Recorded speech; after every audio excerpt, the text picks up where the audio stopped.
Hello बच्चों, कैसे हैं आप लोग। क्लास 6 जियोग्राफी हमारी दुनिया और इसका अध्याय हमारा पहला है, हमारा सौर मंडल, आवर सोलर सिस्टम।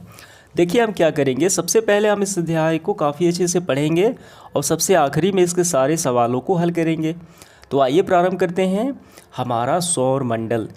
देखिए गोविंद अपने पिताजी के साथ रात के वक्त छत पे लेटा हुआ है और तारों को निहार रहा है। तो उसके मन में कई प्रकार के सवाल यानी जिज्ञासाएं उत्पन्न हो रही हैं। जैसे पिताजी से कहता है कि पिताजी तारे टिमटिमाते क्यों हैं और ये तारे कुछ कम चमक रहे हैं कुछ ज़्यादा। तो पिताजी का उत्तर होता है कि तारा जो है यानी आसमान, चांद तारों का एक पूरा परिवार होता है। कल हम लोग तारामंडल जाएंगे और वहाँ पे तुम्हारी सारी समस्याएं यानी जिज्ञासा का हल मिल जाएगा। तो तारामंडल जाते हैं। तो देखिए यहाँ पे पहला पॉइंट है, सूर्य सौर परिवार का मुखिया। सूर्य जो है सौर परिवार का मुखिया होता है। टोटल 9 सदस्य होते हैं जिनमें 8 ग्रह और एक सूर्य, यानी सौर परिवार का मुखिया होता है सूरज। जैसे यहाँ पे आप देख सकते हैं 8 ग्रह हैं और इसका मुखिया है बीचों बीच सूर्य। ठीक, देखिए सूर्य सौर परिवार का मुखिया होता है। यह परिवार का सबसे बड़ा और प्रमुख सदस्य है। सौर परिवार के सभी प्राय, ठीक है, देखिए सूर्य सौर परिवार का मुखिया होता है और सबसे बड़ा सदस्य यही होता है। और जो सभी सदस्य होते हैं, सभी ग्रह होते हैं, सूर्य के प्रकाश से ही प्रकाशित होते हैं। अब यहाँ पे देखिए आपको समझना है, दूरबीन से देखने पर सूर्य की सतह से उठती हुई आग की लपटें दिखाई देती हैं। तो इस लपटों को क्या कहते हैं, सौर प्रज्वाल कहते हैं। ठीक है, तो यहाँ पे आप देख सकते हैं, यहाँ पे सूरज की आग की लपटें दिखाई पड़ती हैं। इसे क्या कहा जाता है, इसे कहा जाता है सौर प्रज्वाल। समझ में आ गया। हमारी पृथ्वी से सूर्य कई गुना बड़ा है। अगर हम सूर्य को क्रिकेट गेंद माने तो पृथ्वी को राई के दाने, समझ में, यानी तिलहन के दाने। जैसे यहाँ पे देखिए सबसे बड़ा कौन सा है, सूर्य है। तो ये हो गई पृथ्वी, कितनी छोटी है। तो इसका आकार काफ़ी गुना बड़ा है और काफ़ी दूरी पर भी स्थित है। देखिए इसके बाद हमारा अगला बिंदु है ग्रहों से परिचय। तो देखिए ग्रहों से परिचय, सौर मंडल में कितने हैं टोटल सदस्य। टोटल सदस्य हो जाते हैं 9, जिनमें से 8 जो है वो ग्रह होते हैं और उनमें अपना प्रकाश नहीं होता और ये अपने पथ पे सूर्य की परिक्रमा करते हैं और सबका मुखिया होता है सूरज। तो इन सौर मंडल में टोटल 8-9 सदस्य हो गए, सूर्य को मिला लिया जाए तो। अब इसके बाद देखिए यहाँ पे सूर्य से बढ़ती हुई दूरी से, सूर्य से बढ़ती हुई दूरी से इसको यहाँ पे क्रमवार बताया गया है। सबसे पहले कौन सा है, बुध है, सबसे छोटा ग्रह हो गया बुध। अब उसके बाद दूसरे पे शुक्र आ जाएगा, तीसरे पे पृथ्वी, चौथे पे मंगल, पाँचवें पे बृहस्पति, छठे पे शनि। अब इसके बाद सातवें पे अरुण, सबसे आखिरी होता है वरुण, सबसे दूरी ज़्यादा है वरुण की। समझ में आ गया। अब इसके बाद देखिए मंगल का रंग लाल है, वहाँ पे लाल चट्टानें पाई जाती है तो इसे लाल ग्रह कहते हैं। पृथ्वी का रंग नीला है, नीला ग्रह कहते हैं क्योंकि इसमें 71% पानी है, समुद्र है। ठीक है, तो प्रकाश के परिवर्तन के बाद नीला नीला दिखाई पड़ता है। और जितने भी ये सारे ग्रह हैं अपने पथ पे सूर्य की परिक्रमा लगाते हैं। देखिए परिक्रमा से संबंधित भी कुछ महत्वपूर्ण तथ्य हैं, वो पहले हम लोग यहाँ पे समझ लेते हैं क्या है वो। तो देखिए बाकी जो सारे ग्रह होते हैं टोटल तो 8 होते हैं, 8 में यानी 6 ग्रह जो है वो पश्चिम से पूरब की ओर परिक्रमा करते हैं सूर्य की। लेकिन 2 ऐसे ग्रह होते हैं जो अन्य ग्रह के घूमने की दिशा से बिल्कुल उल्टा घूमते हैं, यानी पूरब से पश्चिम घूमते हैं। कौन से होते हैं, शुक्र होता है एक, अरुण होता है। क्लियर हुआ। अब इसके बाद देखिए शनि के चारों ओर छल्ले दिखाई देते हैं। ये एकमात्र ग्रह है जिसके चारों ओर छल्ले होते हैं। कैसे छल्ले होते हैं, तो गैसों के छल्ले होते हैं। यदि यहाँ पे एकमात्र नहीं है, यहाँ पे अन्य ग्रह के भी छल्ले होते हैं लेकिन थोड़े से छोटे होते हैं, बृहस्पति के भी होते हैं। समझ में आ गया। फ्लूटो, जिसकी गणना पहले ग्रह के रूप में ये मानी जाती थी फ्लूटो, लेकिन अब ये क्षुद्र ग्रह की संज्ञा इसे दे दी गई है। समझ में आ गया। तो यहाँ तक हमने क्या क्या पढ़ा, क्या क्या सीखा अभी तक, उसको हम एक नज़र देख लेते हैं। यहाँ पे समझिए कुल ग्रहों की संख्या हमने देखी 8 होते हैं, ये क्रम वाइज है।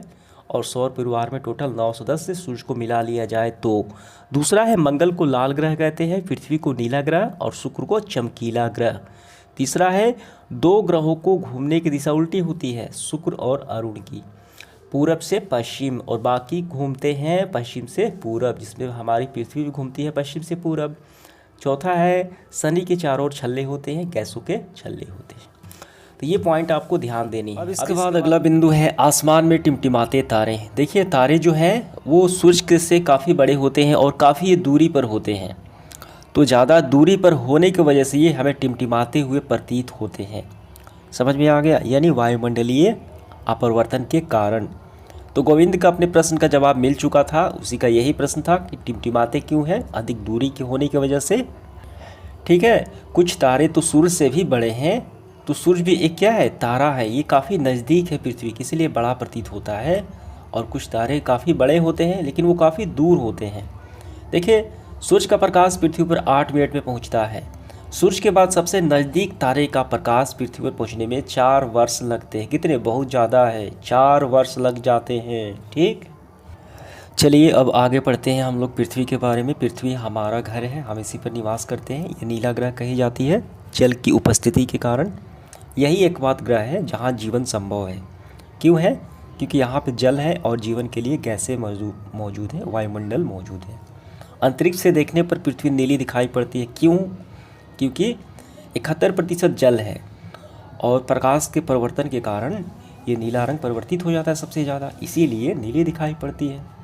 समझ में आ गया, 71% जल है और 29% स्थल है, भूमि है। अब इसके बाद देखिए हमारा उपग्रहों के बारे में हम जानेंगे। तो ये तो हम सभी जानते हैं, चंद्रमा क्या है, पृथ्वी का एकमात्र उपग्रह है। समझ में आ गया, चंद्रमा पृथ्वी से बहुत नज़दीक होने के कारण इतना बड़ा दिखाई देता है, काफ़ी नज़दीक है चंद्रमा। चंद्रमा का प्रकाश पृथ्वी पर लगभग 1.25 सेकंड में पहुंचता है, काफ़ी कम समय में पहुंच जाता है सूर्य की तुलना में। अब यहाँ पे देखिए ध्यान देने वाली बातें हैं। चंद्रमा जो है पृथ्वी की परिक्रमा 27 दिन 8 घंटे में पूरा करता है और इतने ही समय में वो अपने अक्ष पर भी घूमता है। जैसे यहाँ पे ये परिक्रमा 27 दिन 8 घंटे में करता है और अक्ष पे अपने आप को अक्ष पे ऐसे घूमता भी है उतने ही समय में। तो इससे क्या होता है, इससे कौन सी घटना घटित होती है, इससे होता है कि चंद्रमा का हमें एक ही चेहरा देख पाते हैं, इसी वजह से, क्योंकि दोनों बराबर हो जाते हैं। तो इसके बाद देखिए चंद्रमा पे न तो जल है, न तो वायु है और ना ही धरातल है। ठीक है, यहाँ पे चट्टानें हैं, उबड़ खाबड़, मिट्टी भी नहीं है और सभी उपग्रह अपने ग्रह के चारों ओर घूमते हैं। और इसी प्रकार देखिए अन्य ग्रहों के उपग्रह कौन कौन से हैं, यहाँ पे हम लोग देखेंगे। बृहस्पति जो सबसे बड़ा ग्रह है, इसके 63 है। शनि का 62 उपग्रह है। बुध और शुक्र का कोई उपग्रह नहीं है, ध्यान देना है, बुध का भी नहीं है, शुक्र का भी नहीं है। मंगल का है, कौन, 2 है। शनि का है, शनि का टाइटन है सबसे बड़ा उपग्रह। उपग्रहों का अपना प्रकाश नहीं होता, ये सूर्य के प्रकाश से चमकते हैं। क्लियर हुआ आपका। तो यहाँ पे हम समझ सकते हैं पृथ्वी का उपग्रह ये चंद्रमा है, परिक्रमा करता है। अब इसके बाद देखिए यहाँ पे समझना है कि सौर परिवार में तारे होते हैं, ग्रह होते हैं और उपग्रह होते हैं, तीनों हमने पढ़ लिया। और इसके अंतर्गत बहुत सारे छोटे छोटे पिंड भी होते हैं जो सूर्य का चक्कर लगाते हैं, इन्हें क्षुद्र ग्रह कहते हैं। ठीक है, यानी छोटे ग्रह कहते हैं हम लोग। ये मंगल और बृहस्पति के कक्ष में पाए जाते हैं। ये सवाल पूछे जाते हैं कि क्षुद्र ग्रह किसकी कक्षाओं में पाए जाते हैं, मंगल और बृहस्पति की कक्षाओं में, ऑर्बिट में ये मिलते हैं क्षुद्र ग्रह। खगोलविदों का मानना है कि ये ग्रह ही टूटते हुए भाग हैं, यानी ये ग्रहों के टूटते हुए भाग हैं जो क्षुद्र ग्रह कहलाते हैं, जो आकाश में इधर उधर घूमते रहते हैं। सबसे बड़ा क्षुद्र ग्रह कौन सा है, सीरस है, ध्यान रखना है। अब यहाँ पे देखिए ग्रहों के परिक्रमा अवधि, कितने अवधि में वो सूर्य का परिक्रमा पूरा करता है और उपग्रहों की संख्या का विवरण है यहाँ पे दिया गया है क्रमवार तरीके से। बुध जो है पहले नंबर पे सबसे छोटा है, पर ये घूमता है और परिक्रमा 87.97 दिन में करता है, उपग्रह एक भी नहीं है। तो इसी तरीके से देखिए पृथ्वी कितने दिनों में, 24 घंटे ये दिन रात हो जाता है, यही अपने अक्ष पे घूमना ही दिन रात होता है। और एक चक्कर लगाना साल का बदलना कहा जाता है। एक उपग्रह है चंद्रमा, और उसी तरीके से आपको देख लेना है। ठीक है, तो पृथ्वी का मिलता जुलता जो ग्रह है, जीवन संभावना व्यक्त की गई है वो मंगल की, पृथ्वी और मंगल की संभावना व्यक्त की गई है, ठीक मिलता जुलता है। अब इसके बाद देखिए कभी कभी आकाश से टूटे हुए तारे दिखाई पड़ते हैं, यानी ये तारे नहीं होते हैं बल्कि ये क्या होते हैं, ये पत्थर होते हैं, छोटे छोटे उल्कापिंड के पत्थर होते हैं जो वायु के घर्षण के कारण ये जलने लगते हैं और कई बार पृथ्वी पर आने पर गड्ढे बना देते हैं। ठीक है, अब इसके बाद हमारा अगला बिंदु है आकाश गंगा। तो आकाश गंगा क्या होती है? तारों की नदी होती है, तारों का समूह होता है जिसे आकाश गंगा कहा जाता है। ठीक है, खुले आकाश में कहीं कहीं, यानी देखिए ब्रह्मांड में क्या है कि अनेक आकाश गंगाएं हैं, सैकड़ों हजारों लाखों आकाश गंगाएं हैं। ये आकाश गंगा क्या है? खुले आकाश में कहीं कहीं रास्ते की तरह दूर या असंख्य तारों से फैली सफ़ेद चमकदार पट्टी होती है। ठीक, तो उसे आकाश गंगा कहते हैं। समझ में आ गया? और हमारी पृथ्वी जो है मिल्की वे आकाश गंगा में, कौन से? मिल्की वे आकाश गंगा को हम मंदाकिनी भी कहते हैं, उसमें हमारी पृथ्वी शामिल है। तो ब्रह्मांड में असंख्य आकाश गंगाएं होती हैं। समझ में आ गया? तो चलिए अब इसके बाद हम लोग देखते हैं सप्तर्षि तारों का समूह क्या होता है। ये देखिए, सप्तर्षि एक प्रकार का तारामंडल है जिसे भारतीय विद्वानों ने 7 ऋषियों के नाम पर इसका नामकरण किया है, जिसमें 7 तारा होते हैं। ठीक है, जो क्वेश्चन मार्क भी इसे कहा जाता है। तो यहाँ पे आप इस तरीके से देख सकते हैं। ठीक है, ये है सप्तर्षि तारामंडल। तो देखिए, ये 7 ऋषियों का नामकरण से ये जाना जाता है, इसे क्वेश्चन मार्क भी कहा जाता है। आकाश में आप देखेंगे तो ये देखिए, ये ऋषि हो गए हमारे पुलत्स्य, ठीक है, अत्रि, अंगिरा, वशिष्ठ, परिचि और कृतु। समझ में आ गया? और इनके देखिए सीधे कृतु के ठीक सामने जो क्या होता है? ध्रुव तारा होता है, जो उत्तर दिशा में होता है। ठीक, समझ में आ गया? उत्तर दिशा में ध्रुव तारा को इंडिकेट करता है। तो हमारा अगला बिंदु यही है ध्रुव तारा के बारे में। तो ये आपका क्लियर हुआ। यूनानी ग्रंथों में इसे अल्फ़ा, बीटा और गामा, डेल्टा, एपिसिलोन, एटा एवं जेटा कहा जाता है। यानी अलग अलग देशों में इसके अलग अलग नाम से जाना जाता है। ठीक, ऋतु एवं फूलों को मिलाने वाली रेखा उत्तर दिशा का सूचक है, जो हमने अभी आपको दिखाया, जो ध्रुव तारा स्थित है। अब इसके बाद देखिए ध्रुव तारा, यह स्थिर तारा है। ठीक है, ये नहीं बदलता। यह उत्तरी गोलार्ध में पृथ्वी के उत्तरी अक्ष पर अवस्थित है। कहाँ है? ये सवाल पूछा जाता है। उत्तरी अक्ष पर, उत्तरी गोलार्ध में विषुवत रेखा पर किसी स्थान से देखने पर ध्रुव तारा क्षितिज पर दिखाई पड़ता है।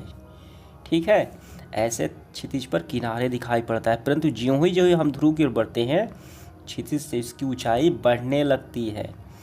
क्षितिज से ध्रुव तारे की ऊंचाई जितनी डिग्री होगी, उस स्थान का अक्षांश भी उतना ही डिग्री होगा।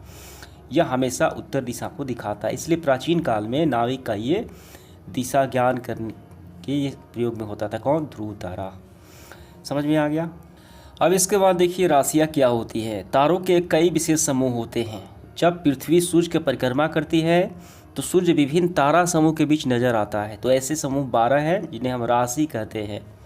ठीक है, तो हमारा नामकरण भी इसी तरीके से इन्हीं राशियों के पर होता है। कौन सा? देखिए सारे राशियां हैं। इनकी संख्या कितनी है? इनकी संख्या है 12। ठीक, अब इसके बाद देखिए, अब इसके बाद है पृथ्वी के चारों ओर विभिन्न तारों का समुदाय है, जिसकी संख्या 27 है। चांद को पृथ्वी की परिक्रमा करने के दौरान किसी न किसी तारों के समूह से ये गुजरना पड़ता है। इन तारों समूह को क्या कहते हैं? नक्षत्र कहते हैं। इनकी संख्या कितनी है? 27 है। तो इनके नाम ये रहे।